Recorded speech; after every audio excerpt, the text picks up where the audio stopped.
منو سلوہ کیا تھا، اس کی حقیقت کیا تھی؟ منو سلوہ کس نبی کی امت پر اور کیوں نازل ہوا؟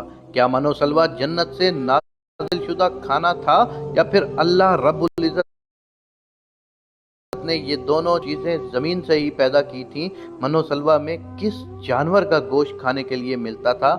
یہی ہماری آج کی ویڈیو کا موضوع ہے، اور آج ہم آپ کو یہ بھی بتائیں گے کہ بنی اسرائیل کی قوم 40 برس تک ایک ہی میدان میں کیوں بھٹکتی رہی، اور اللہ رب العزت نے بنی اسرائیل کی قوم پر کن کن انعامات کی برسات فرمائی، اور اس کے باوجود وہ کیوں اتنے بھٹک گئے اور اللہ رب العزت کی نافرمانیوں میں کیوں پڑ گئے۔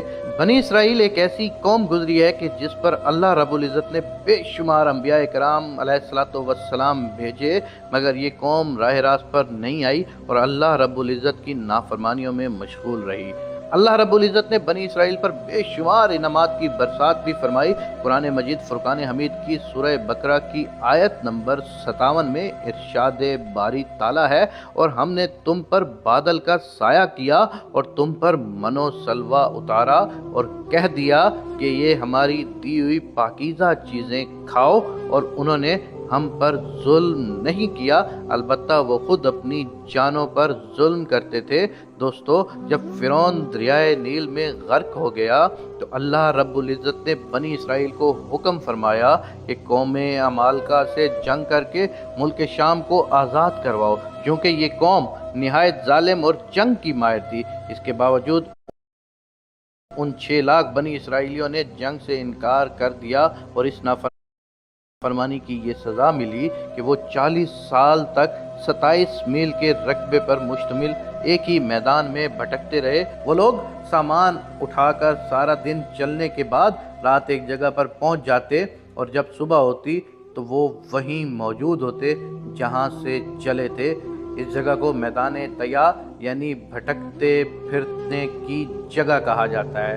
اللہ کے پیغمبر حضرت موسیٰ علیہ السلام بھی اسی میدان تشریف فرما تھے۔ میدان طیا میں ہونے والی عطائیں حضرت موسیٰ علیہ السلام کی دعا سے بنی اسرائیل پر اللہ رب العزت نے اس میدان میں بے شمار انعامات اور عطائیں نازل فرمائیں۔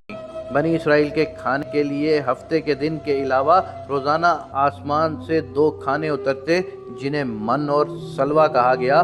سلوہ کے بارے میں مفسرین کے مختلف اقوال ہیں۔ من کے بارے میں صحیح قول یہ ہے کہ یہ ترن جبیں کی طرح ایک میٹھی چیز تھی، جو روزانہ صبح صادق سے طلوع آفتاب تک ہر شخص کے لیے 1 سا یعنی تقریباً 4 کلو کی بقدر اترتی، اور لوگ اس کو چادروں میں لے کر دن بھر کھاتے رہتے۔ بعض مفسرین کے نزدیک من سے مراد وہ تمام چیزیں ہیں جو اللہ رب العزت نے اپنے بندوں کو کسی بھی مشقت اور کاشتکاری کے بغیر عطا کر کے ان پر احسان فرمایا۔ اور سلوہ کے بارے میں صحیح قول یہ ہے کہ یہ ایک چھوٹا سا پرندہ تھا، اور اس کے بارے میں ایک قول یہ بھی ہے کہ یہ پرندہ بھنا ہوا بنی اسرائیل کے پاس آتا، اور ایک قول یہ ہے کہ جنوبی ہوا اس پرندے کو لاتی اور بنی اسرائیل اس کا شکار کر کے کھاتے۔ اللہ رب العزت نے قرآن مجید فرقان حمید میں ارشاد فرمایا، اور ہم نے تم پر بادل کا سایہ کیا اور تم پر من و سلوہ اتارا اور کہہ دیا کہ ہماری دی ہوئی پاکیزہ چیزیں کھاؤ، اور انہوں نے ہم پر ظلم نہیں کیا، البتہ وہ خود اپنی جانوں پر ظلم کرتے تھے۔ دوستو، کوہ طور کا ایک سفید پتھر ان کے پاس تھا۔ جب پانی کی حاجت ہوتی تو اللہ کے پیغمبر حضرت موسیٰ علیہ السلام اپنا عصا اس پتھر پر مارتے، اور بنی اسرائیل کے 12 قبیلوں کے لیے اس پتھر سے 12 چشمے جاری ہو جاتے۔ یہ وہی عصا تھا جسے حضرت موسیٰ علیہ السلام نے نمرود کے جادوگروں کے سامنے پھینکا تھا، اور اللہ رب العزت نے اس عصا کو ایک اژدہا بنا دیا تھا۔ اسی عصا کی برکت سے اس پتھر میں سے بنی اسرائیل کے 12 قبیلوں کے لیے 12 چشمے اللہ رب العزت جاری فرما دیتا۔ دھوپ سے بچاؤ کے لیے ایک بہت بڑا سفید بادل سارا دن بنی اسرائیل کے لوگوں پر سایہ کرتا۔ رات میں میدان کے بیچ میں ایک نورانی ستون اترتا، جس کی روشنی میں وہ لوگ کام کاج کرتے۔ اللہ رب العزت نے ان لوگوں پر اتنی عنایتیں کی کہ ان کے بال اور ناخن تک نہیں بڑھتے تھے، کپڑے پھٹتے نہ ہی میلے ہوتے۔ پیدائشی بچوں کے جسم پر قدرتی لباس ہوتا، اور جو جسم کے ساتھ ساتھ بڑا ہوتا جاتا۔ من ایک ایسی میٹھی چیز تھی جو فجر کے وقت سے سورج نکلنے تک ہر شخص کے لیے 4 کلو اترتی تھی،